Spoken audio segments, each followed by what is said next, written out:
Welcome back, or just welcome if you're new here. I'm Carmen Fourie. I'm an employment relations practitioner and I'm also the director of Fourie Employment Relations.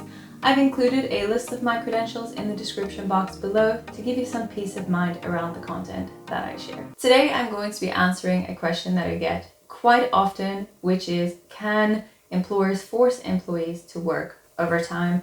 Or if you're taking it from the other side, is can employees refuse to work overtime? There are specific regulations around overtime that I'm not going to detail in this video. If you'd like to have a look, the link above here, you can go watch my video that's entirely dedicated to explaining overtime as is detailed in the basic conditions of employment. Also a reminder, if your industry is regulated by a sectoral determination or a bargaining council main or collective agreement, then you will need to take the information from this video and supplement it with the information in the collective agreement or the sectoral determination.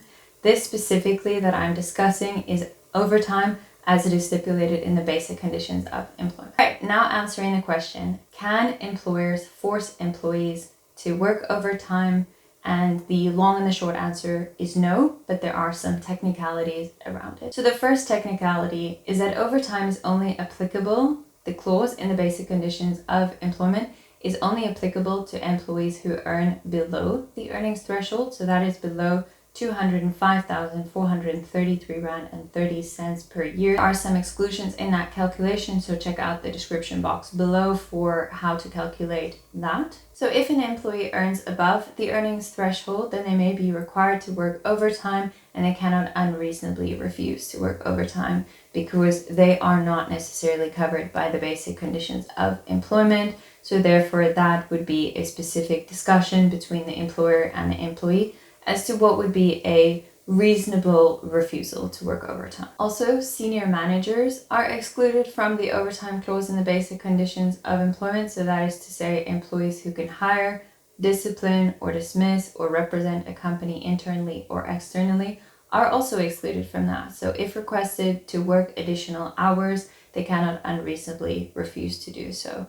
Unreasonable here is a bit of a subjective test and would have to be taken on a case-by-case basis for me to be able to give specifics around what would be a reasonable or unreasonable refusal. Also, senior employees or employees who earn above the earnings threshold do not need to legally receive any additional remuneration for any overtime hours worked or any hours up and above their normal hours that they work during a week. The final two exclusions is employees who work less than 24 hours in a month and employees who are sales representatives who determine their own hours of work and their hours are not determined by their employers. So for employees who earn under the earnings threshold, who are not senior employees who work more than 24 hours in a month and who are not sales employees who determine their own hours, they are not allowed to be unilaterally required to work overtime. That is to say, overtime is only done by agreement.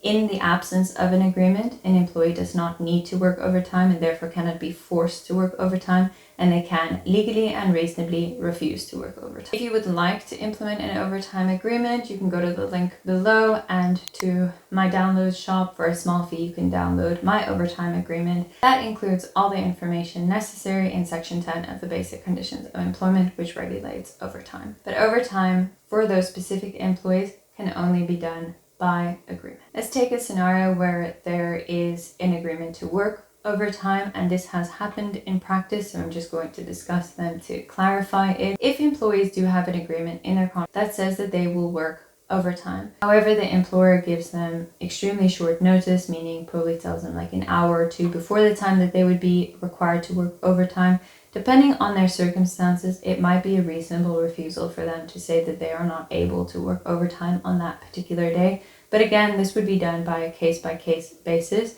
and therefore overtime we generally, unless it's exceptional circumstances or really an emergency, it is best to give the employees time to plan and ensure that, especially employees who have family members that they care for, to be able to arrange somebody to take care of their family members so that they can work those additional hours.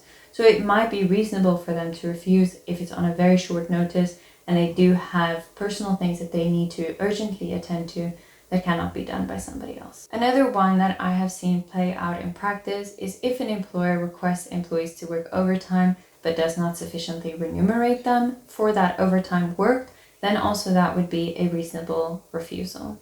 Employees, as per the basic conditions of employment, need to be remunerated at 1.5 times their ordinary hours for all overtime hours worked. There are variations to this. Check out my overtime video to see variations of how employees can be remunerated or what the minimum and maximum requirements are around overtime. The other reasonable refusal is if employees have already reached their cap of the maximum number of overtime hours that they can work in a week, which in absence of a collective agreement is 10 hours per week. So the important message for this video: if employees earn under the earnings threshold, if they are not senior employees and they work more than 24 hours in a month and they are not sales employees who determine their own hours, very importantly, have an overtime agreement in place, and therefore employees would need to work overtime and they will be remunerated as per the basic conditions of employment for those overtime hours worked. In absence of an agreement, employees are allowed to refuse to work overtime. So that was the long and the short of, can employers force employees to work overtime, or can employees refuse to work overtime? If you've got any questions, pop them in the comments section below and I'll get to them. If you found this video helpful, please remember to like it. And if you want to see more content like this on a weekly basis, subscribe to my channel.